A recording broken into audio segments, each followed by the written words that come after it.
The title of this symposium is Spain as Inspiration in the Literary Work of Three English Language Writers, George Eliot, Agatha Christie, and Sylvia Plath. We are María Encarnación Carrillo-García, Lucía-Pilar Cancelas-Ouviña, and Lorraine Kerslake.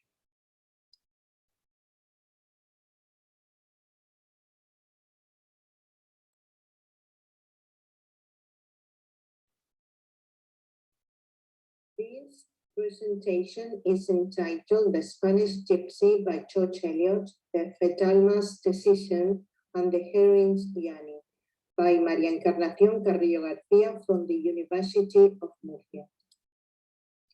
Index: Objectives, Biography of George Eliot, Bibliography of George Eliot, The Spanish Gypsy, Synopsis, The Heroine's Journey, a definition, The Fedalma's Decision, the starting of her journey as a heroine, discussion and conclusion. Objectives: to review her biography and bibliography, to review the work The Spanish Gypsy by George Eliot, to define the heroine's journey, to analyze the Fedalma's Decision and Fedalma's Journey.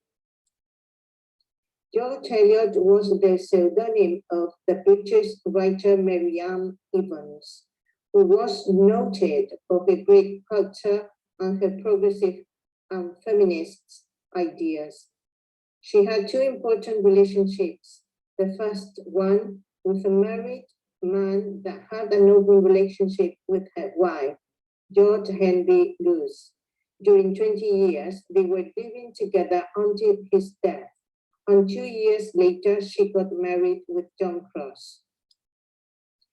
She wrote essays, novels, and poetry, including the essays Margaret Fuller and Mary Wollstonecraft, Shelley novels by lady novelists, the novels Adam Bird and The Milk on the Floors, and the poems Agatha or The Spanish Gypsy. The Spanish Gypsy, Synopsis, a work originally written in the winter of 1864 and 65, after a visit of George Eliot to Spain in 1867, it was rewritten and amplified and published in 1868. Written in the Tocaic measure and assonance of the Spanish ballad, a stanza that is used to write traditionally all epic poems in Spanish. The poem in the original Blackwood edition has 28 lines to a page and runs into some 308 pages. It is divided into 5 separate books. It is a tragic play laid in 1487 in Bedmar, a little village in Jaén, located in Andalusia, whose scenarios can be perfectly found currently as the castle that you can see in the photographs. It's an epic romance. The main character is Fedalma, a gypsy kidnapped by Christians when she was 4 years old and grew up by them. The secret fiancé of a Castilian knight, Don Silva. 15 years later, she discovers that she is the daughter of a gypsy king, Sarka, a prisoner of the Castilian authorities. She frees the whole tribe and her father, and after a long meeting with her father, she decides to follow in the footsteps of her father, leading the gypsy tribe to Telensam in Africa. Don Silva, the fiancé, decides then to follow her because he is in love and he wanted to be a brother of the gypsies. Meanwhile, Sarka kills the Castilian knights, Don Silva friends, that were in the Bedmar's castle. Helped by the Moors, that wanted to conquer it. Sarka had a strong compromise with Moors because they were helping the Gypsy tribe in the journey to Africa, their trip to freedom. Besides, Sarka kills their father Isidore, the priest, coping the Inquisition with a slow death by fire.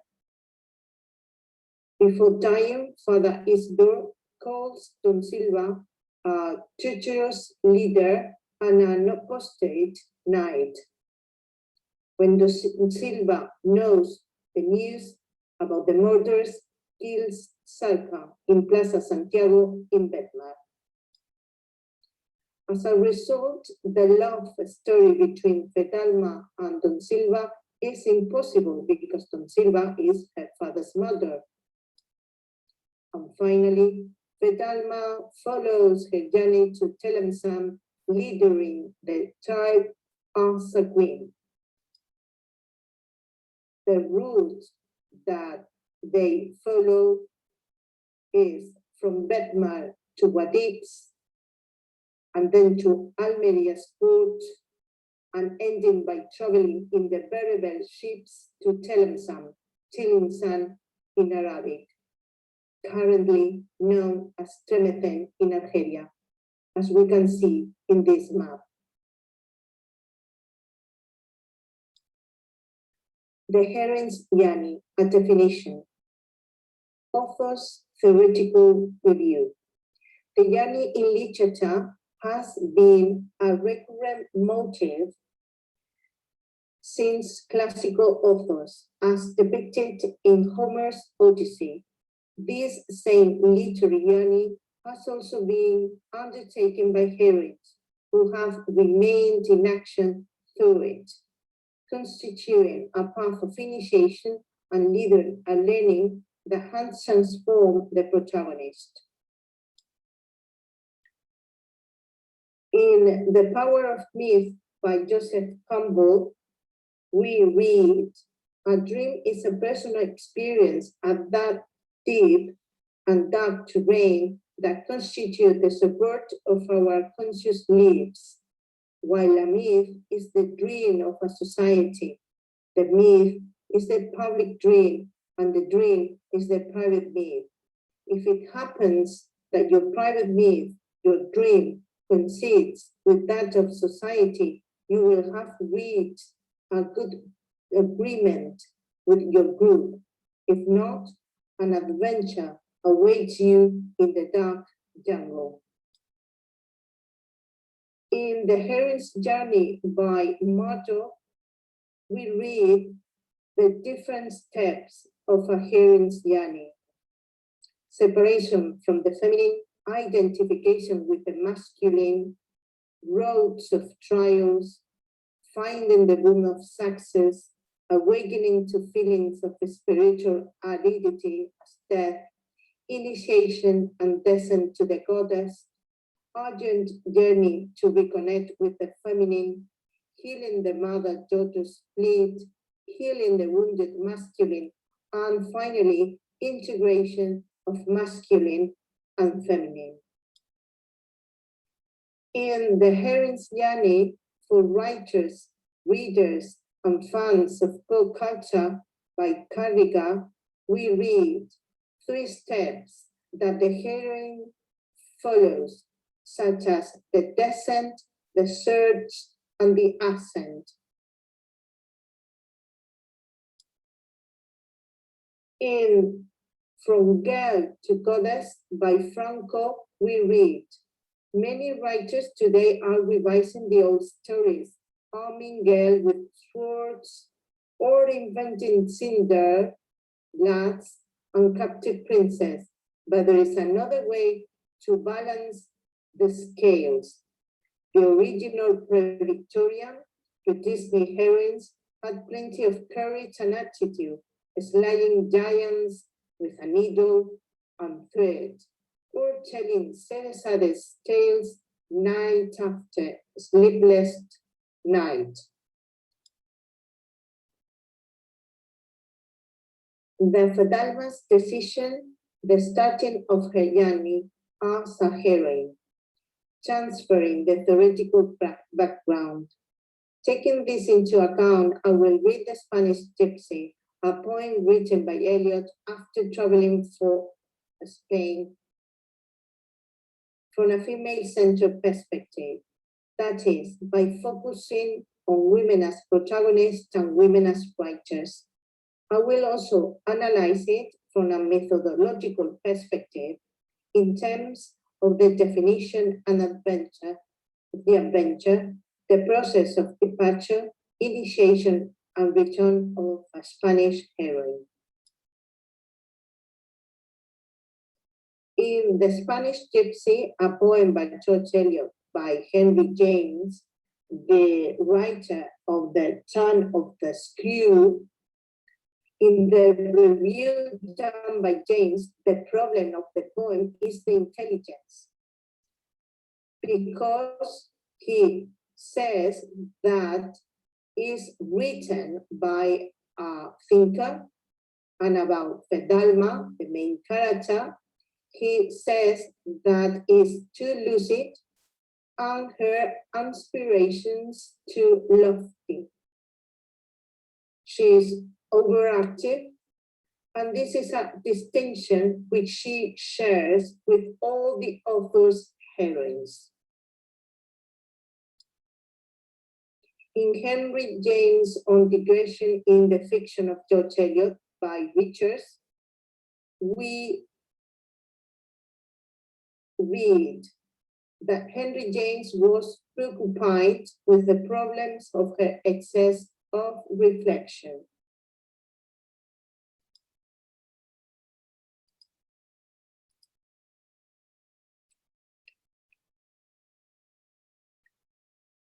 In Silly Novels by Lady Novelist by George Eliot, she had her own ideas about how should not be heroines that differ from those of Henry James.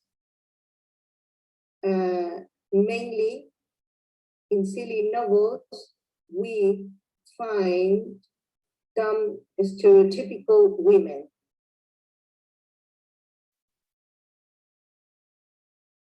In Fedalma, the angel of a homeless tribe, issues of religion, race, and gender in George Eliot's poetic drama, The Spanish Gypsy by West Barham, we read, the law of the father is hence articulated as something much more powerful than that of the dutiful daughter. Fedalma can be the angel who leaves the domestic sphere to act as a Madonna to her tribe. But the cost of this, in personal terms, is represented as great. The suggestion appears to be therefore that if the angel does leave the house, the power she wields may be but a temporary one. Just as the mother's role is there empower and nature her children to stand alone. So with Fedalma, her role is to lead her people to a new beginning at the cost of her own future. But her own future was being married. Discussion and conclusion. George Eliot introduces us to an epic and romantic story through a long poem with a very powerful female character that became the protagonist of her own life. And maybe the writer was brainy, as James highlighted, in order to create a new kind of heroine according with her own progressive ideas. And because of that, we may say about Fedalma that she becomes a heroine because she makes her own decision. She starts her own journey. She starts her own life.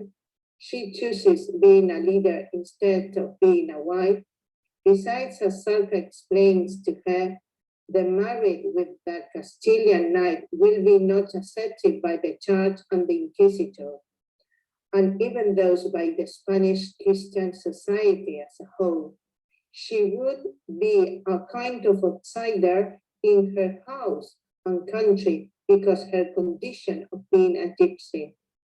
Although it seems that she obeys her father's proposal of being a gypsy queen, she understands that the marriage would be a kind of slavery because she would be not accepted by the Castilian society because her race, in a historical moment in which the Catholic kings were expelling Moors, Jews, and Gypsies from Spain. Finally, being the leader of the Gypsy tribe is her individual dream that coincides with the tribe's dream, so she will be accepted between them. And this reality makes her a myth for her people, too, from a Cambodian perspective. Here you've got the bibliography. Thanks. My name is María Encarnación Carrillo-García from the University of Murcia.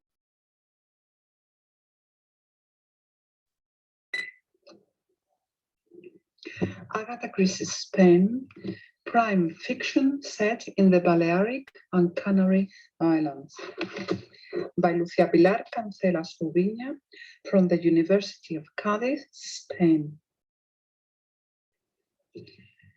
The outline.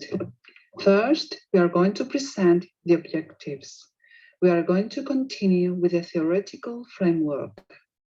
We will finish with the conclusions and the bibliography. Objectives of the research. First, to present Christie's crime stories set in Canary and Balearic Islands. Second, to offer Christie's vision of Spain in the 30s. Third, to show the impact of Christie's visit to the Canary Islands. And fourth, to justify the importance of knowing the context in order to situate the reader and achieve a better understanding of the text. Agatha Christie, a traveler. Travel always left its mark on Agatha Christie, and the places she visited were a source of inspiration for the setting of some of her works. Agatha Christie visited Spain in many occasions. The first time was in 1927 in Canary Islands. In the 30s, she was in Balearic Islands. In 1967, she was in Madrid and Toledo with her husband, Max Mallowan. We know that she was in Granada, Seville, Malaga, and Barcelona in a date not determined. Of all the places she visited in Spain, only the Balearic, Canary Islands, and Barcelona are mentioned in her works. She took refuge in the Canary Islands when she was living the worst moment of her life, after her mother's death and her failed marriage. She traveled, accompanied by her 12-year-old daughter, Rosalind, and her secretary, Carlo. It was in the Canary Islands that she realized that writing was a profession and her only means of livelihood.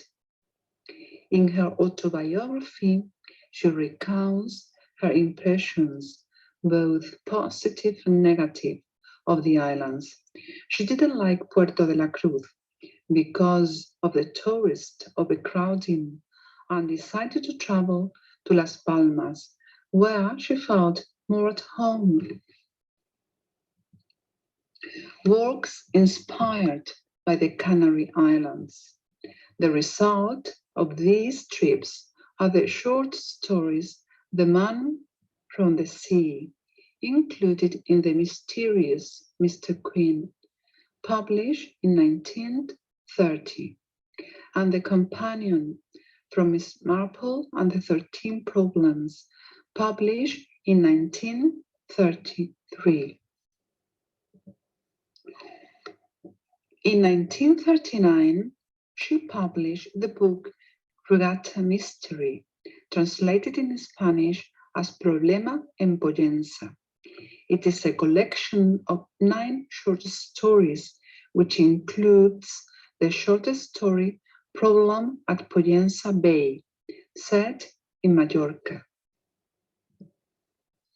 As she mentions in her works, the islands were popular tourist destinations for the British and Americans. She said, Palma was popular now. This change was favorable. Everyone, the English, the Americans, they all came to Mallorca in the winter. The whole place was crowded. As you can see in this slide, the presence of Christie in the Canaries. There are a lot of important events as international congresses, exhibitions, literary routes, contests, monuments, places, all of them devoted to Agatha Christie. Conclusions. To know the geographical framework and the real setting will contribute to offering keys for a better reading comprehension by placing the reader in the scenario described in her works. It would be advisable to include an appendix in her works with extra information about the places described in the books. The geolocation is a very useful tool to interact with the reader and to have a better understanding of the context of the book. Agatha Christie visited different places around Spain, but she only mentioned Barcelona, Balearic, and Canary Islands in short stories. Although there is evidence that she was very fond of Spain and Spanish culture, especially flamenco, the presence of Spain in her work is minimal. She wrote a work entitled Flamenco, which was never published. She chose the Canary Islands as a healing destination to heal her wounds of a severe depression in the winter, which was a turning point in her life. Agatha Christie reflected the Spanish society of the 30s from a British point of view. The trace and presence of Agatha Christie is more evident in Canary Islands, where there are international events, literary routes, monuments, and streets that celebrate the connection of Agatha Christie with the islands. We present a selection of the bibliography used in this presentation. Thank you very much.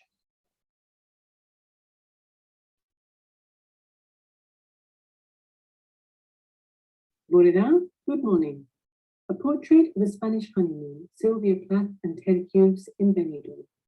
During the summer of 1956, and after having married in secret in London on 16th of June, a young Sylvia Plath and her husband, the British poet Ted Hughes, celebrated their honeymoon in what was at the time a small fishing village called Benidorm on the eastern Spanish Mediterranean coast. During the mid-50s, Spain was considered an exotic and romantic destination, not yet spoilt by the sun and beach tourism, which would later bring fame to its iconic skyline. Its landscape, culture, and contrasts attracted many artists and writers, including Hughes, who had grown up believing he had Spanish Arab ancestors, and while studying at Cambridge had made plans to travel to Madrid and teach English. The young couple, who were on a budget, travelled with little more than a typewriter and a rucksack of books, which included Plath's Thesaurus and Hughes' book of Shakespeare. After staying in Paris for a fortnight, they took a train to Madrid, where they stayed for about 5 days. They found Madrid vilely hot and very expensive and travelled by bus to Alicante. During the next few months, they wrote over 35,000 words about their experiences in Spain. Despite what would seem a substantial part of their work, including poetry, prose, fiction, letters, and even some sketches, their honeymoon period has received little critical attention.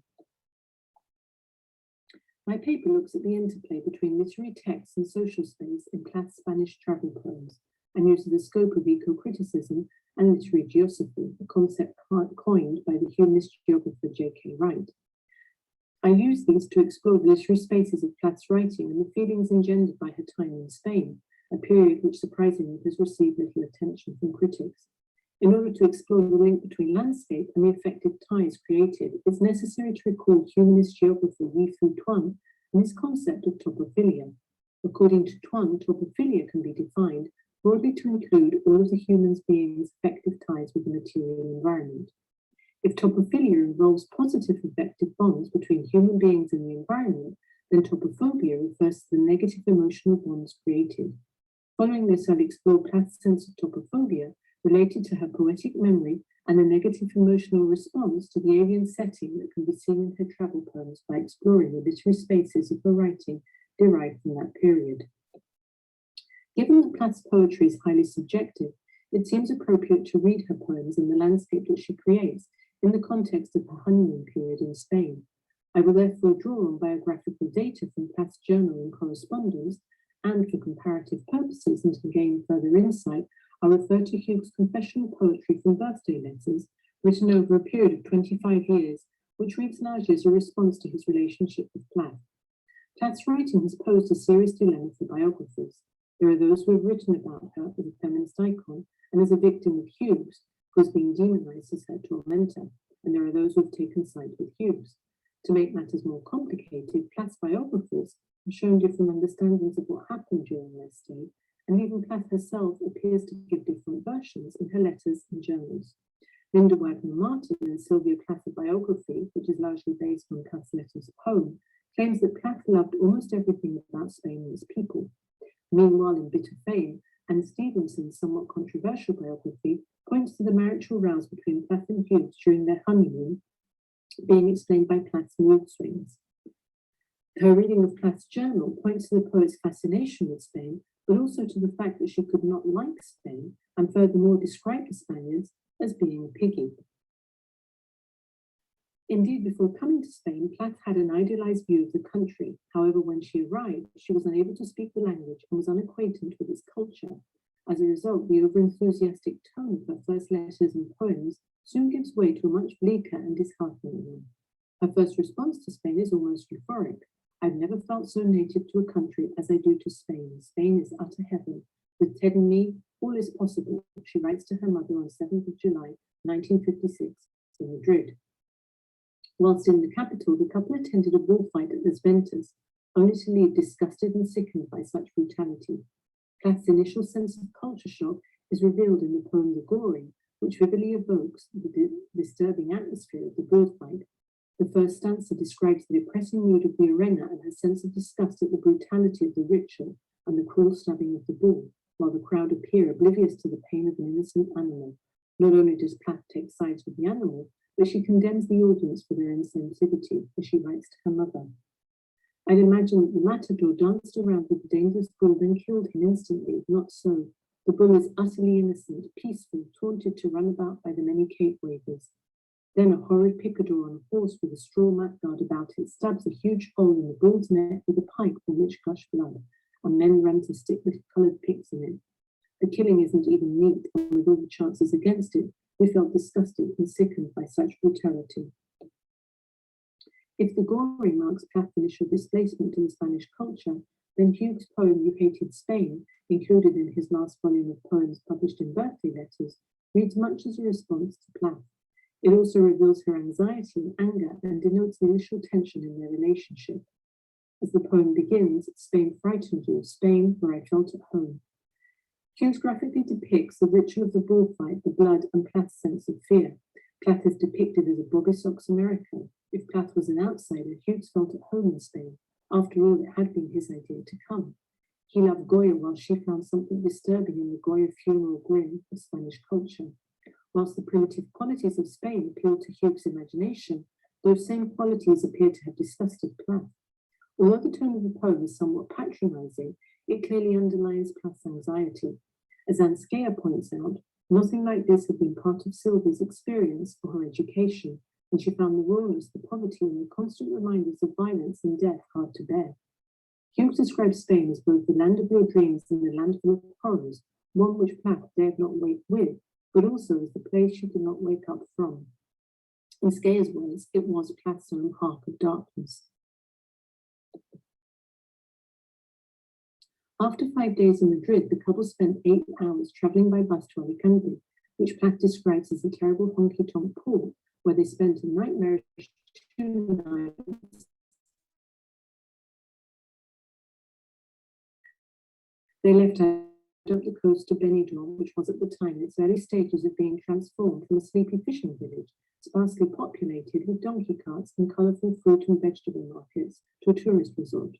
On 14th of July, Plath writes to her mother that what has happened in the last 2 days is like a fairy tale, and describes Benidorm as being built along a mile curve of perfect beach with glassy clear waves breaking on shore, a large rock island out in the bay, and the most incredible azure sea, cruising blue towards the horizon and brilliant aqua near shore. She defines the village's atmosphere as being a strange mixture of clean, colourful poverty. Plath's use of colour depicted in the visual clarity of the blues of the sky and sea foreshadows the central role colour would later play in the imagery of both her poems and artwork.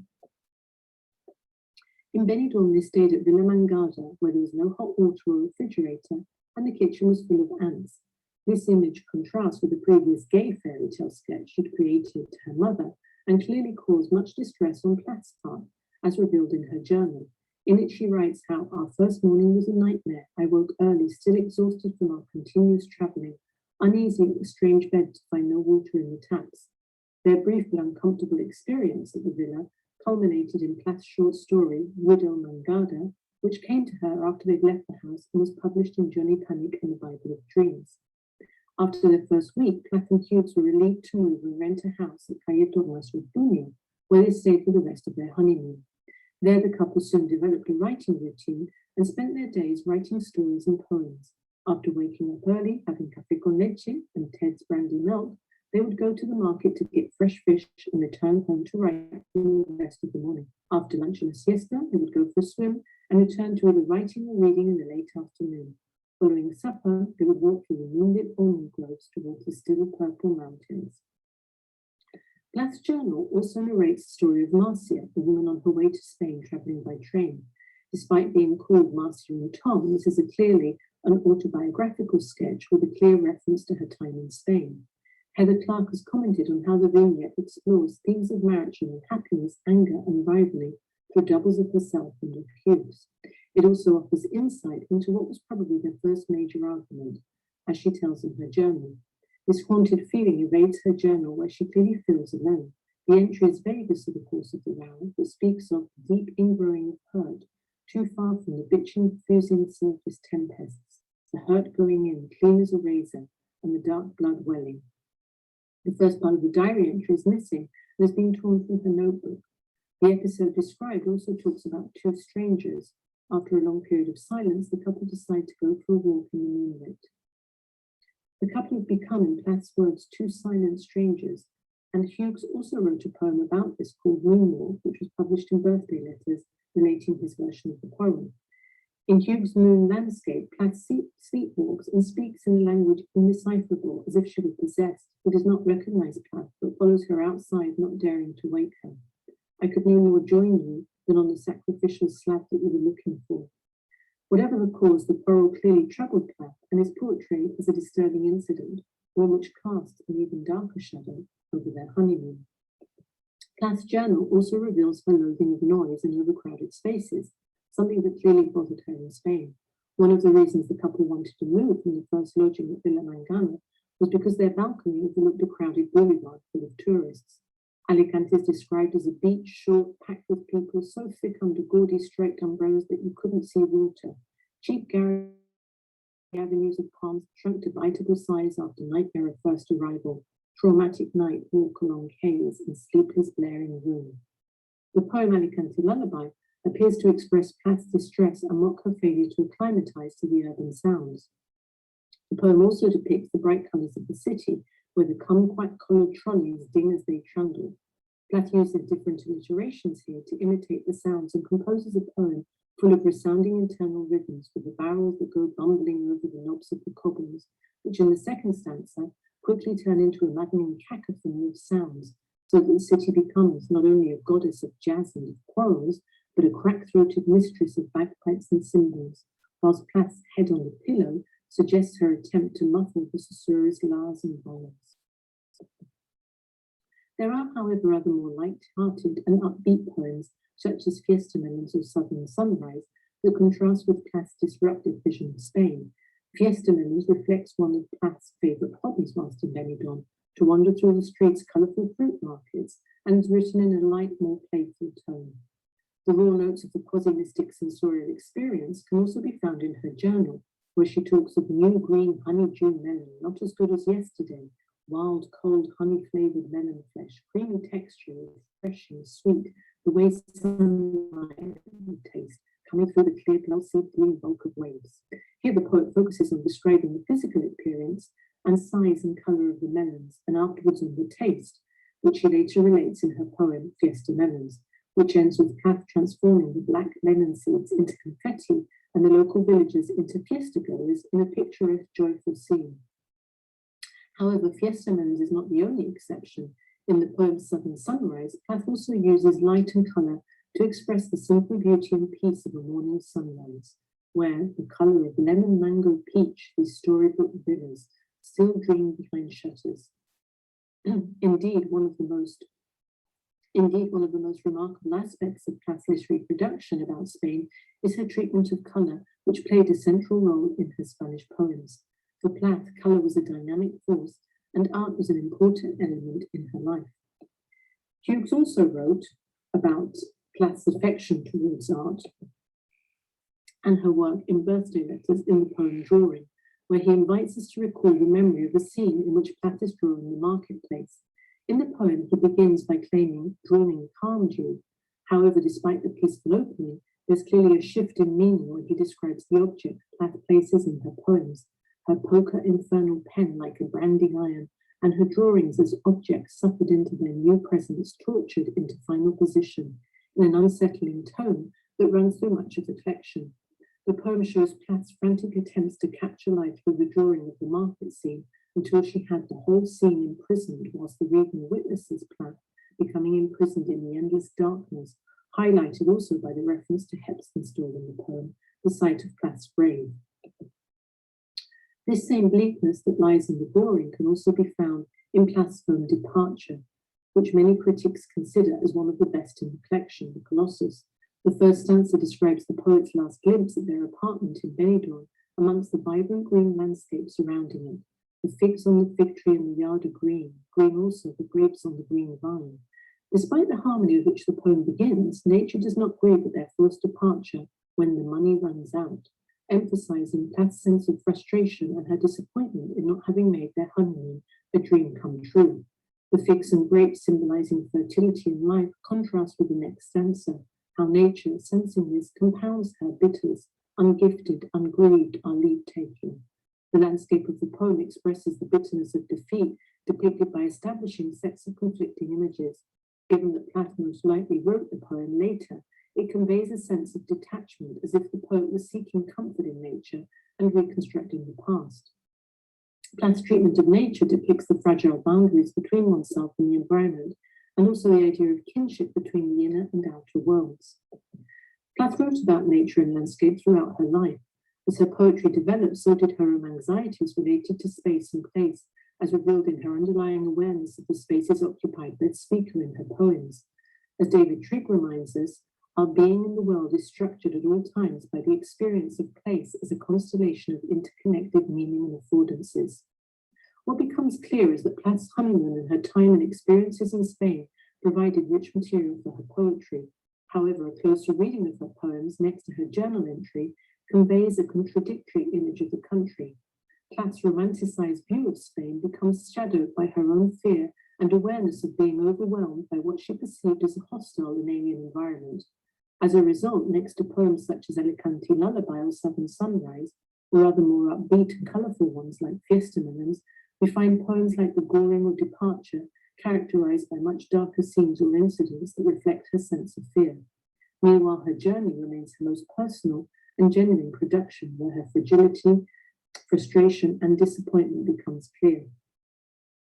I'd like to end by mentioning a later poem by Plath called Stop Dead, which was published in the Colossus in 1962. The poem, which just juxtaposes life with death, in its Spain stands as the setting to Plath's own desire to escape from the world in a car accident, which was later described as a suicide attempt. The poet is uncertain about the exact location. Is that Spain down there? She considers other places only to discard them. It isn't England, it isn't France, it isn't Ireland, and finally recognizes the red and yellow landscape as being Spain because it's violent. Written just months before she took her own life, the poem shows how years later, Plath was still struggling to come to terms with Spain, and perhaps how psychologically that pain continued to haunt her. It would seem then that the imprint that Spain left in Plath, the contradictions and negative experience of place, and the suggestive imagery, together with the atmosphere depicted in her poetry, created a sense of alienation or trophophobia, one that turned her Honeymoon into a negative emotional response towards the alien setting of the Spanish landscape, and one that would continue to inhabit her own psychic dreamscape and haunt her poetic persona for years to come. Thank you.